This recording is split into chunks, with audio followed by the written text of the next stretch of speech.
छोटे किसानों की बड़ी सीख। भूमिका। गांव के एक कोने में हरे भरे खेतों के बीच बसा था एक छोटा सा घर, जहां रहते थे बाबा रामदीन। वे गांव के सबसे अनुभवी किसान थे। उनके पास खेती का अद्भुत ज्ञान था और उनकी सीखने सिखाने की आदत के कारण पूरा गांव उनका बहुत सम्मान करता था।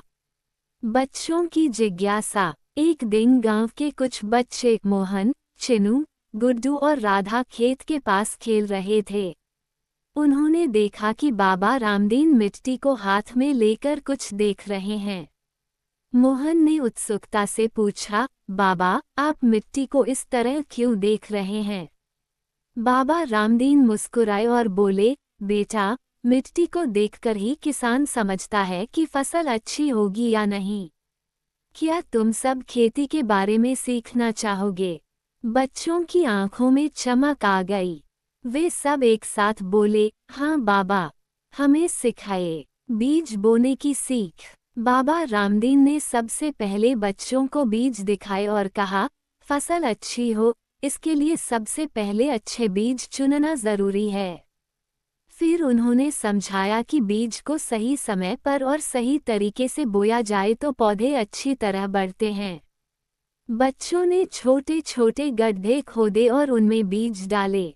बाबा ने उन्हें सिखाया कि बीज के ऊपर हल्की मिट्टी डालनी होती है, ताकि वे हवा और पानी से सुरक्षित रहें। पानी और खाद का महत्व। कुछ दिन बाद बच्चे फिर से खेत पर आए। उन्होंने देखा कि मिट्टी सूख गई थी। गुड्डू ने पूछा, बाबा, ये मिट्टी इतनी सूखी क्यों है?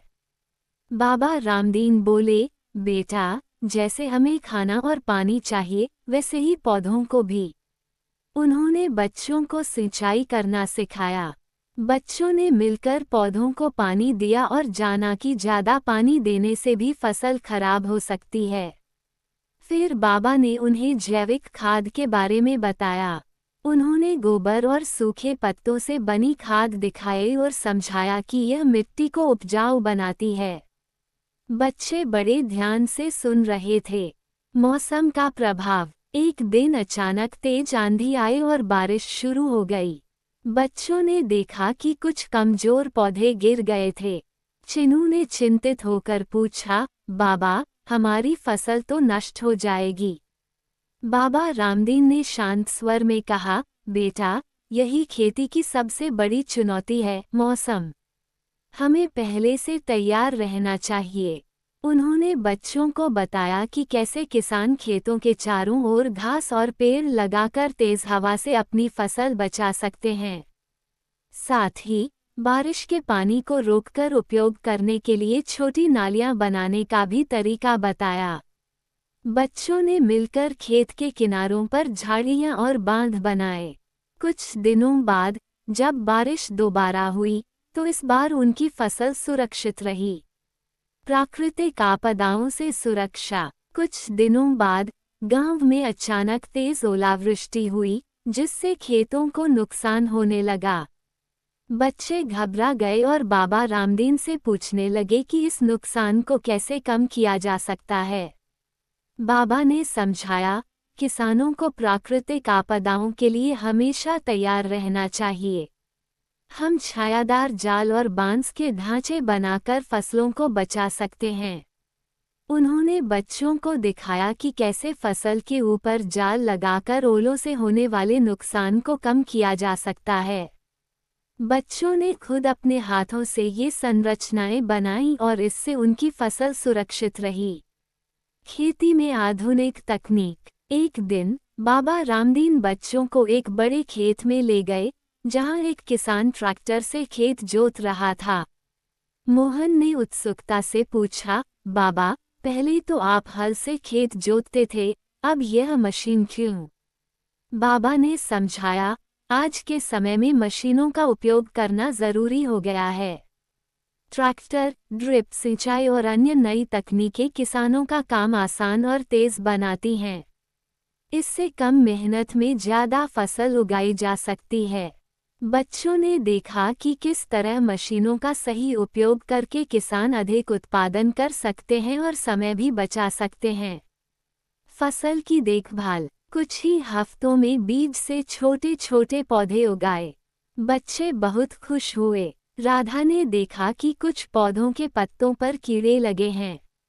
उसने बाबा से पूछा, ये कीड़े हमारी फसल को नुकसान पहुंचा सकते हैं?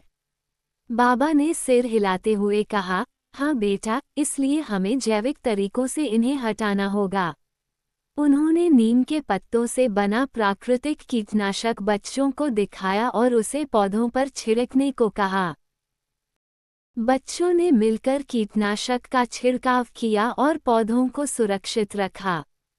कटाई का समय। कुछ महीनों बाद खेत में हरी भरी फसल लहलहाने लगी। बच्चों की मेहनत रंग लाई थी। अब कटाई का समय आ गया था।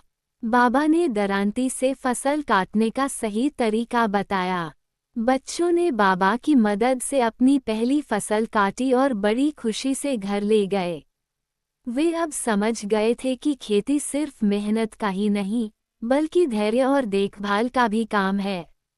त्योहार और फसल का संबंध। जब फसल कटकर घर आ गई, तब गांव में मकर संक्रांति का त्योहार मनाया गया। बाबा रामदीन ने बच्चों को समझाया कि खेती सिर्फ अनाज उपजाने का काम नहीं, बल्कि हमारे त्योहारों और संस्कृति का हिस्सा भी है। उन्होंने बताया कि बैसाखी, पोंगल और ओणम जैसे त्योहार किसानों की मेहनत का उत्सव मनाने के लिए होते हैं। बच्चे ये जानकर बहुत खुश हुए और उन्होंने संक्रांति के अवसर पर उड़द की दाल और गुड़ से बनी मिठाइयाँ बांटी। बाजार में पहली फसल बेचना। बच्चों ने अपनी मेहनत की पहली फसल बाबा रामदीन के साथ गांव के हाट में बेची। वहां कई लोग आए और उनकी फसल को देखकर बहुत खुश हुए। मोहन ने उत्साह से कहा, बाबा, हमारी मेहनत सफल हुई।